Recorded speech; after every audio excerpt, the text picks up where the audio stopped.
This is Anglia. And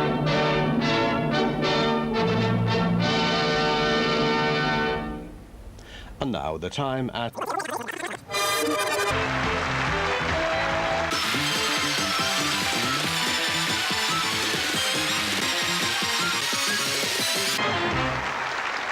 about to go ham. Hard as a motherfucker, let these niggas know who I am.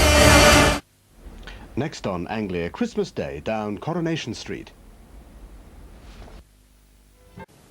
There'll be another programme for this course, Changing Britain, Changing World, in a fortnight's time, when we'll be looking at industrialisation in two types of snail. Snail. Snail. Snail. Snail. Snail. Snail. Snail. Snail. As you've no doubt noticed, we've had just a slight technical problem, which is scarcely surprising. I hope you can hear me. You can probably hear me now, I think. It's not surprising we've had a technical problem when you consider the scale of this operation. Snail. Of this operation. Snail. Of this operation. Snail.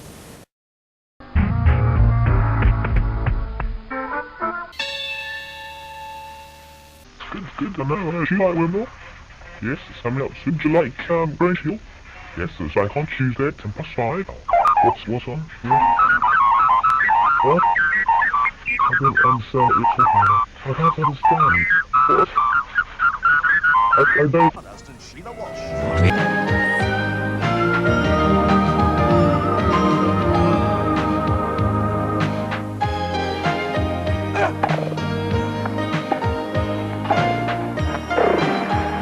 Wimbledon on BBC Television.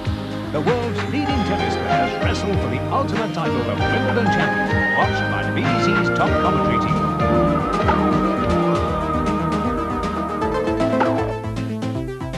In fact, it's got a 32-bit microprocessor, and that means it works on chunks of data 4 times the size of conventional 8-bit machines, and it uses modern chips which are faster anyway.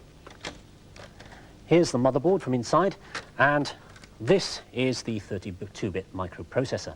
The smart design doesn't stop there, though. Here are some custom chips, specially designed chips. These two here handle the graphics and the animation, and this one handles just the sound. So the processor doesn't have to do all the thinking for the machine. It can delegate certain specialist tasks while it gets on with other things. And there's another advantage that comes from using these custom chips. They can pack a lot of functions into a single integrated circuit. And the result is a computer with very few components, which is cheaper to make and more difficult to copy. Now, the graphics chip will generate over 4,000 colors on screen at the same time, as you can see here. Although in normal use, you'll have to make do with just 32, I'm afraid. But you can get some pretty snazzy animation, as we've set up over here. This they call Robo City. Now, if you wanted a complicated animation like this on a conventional micro, firstly, you'd have to compromise on the colors.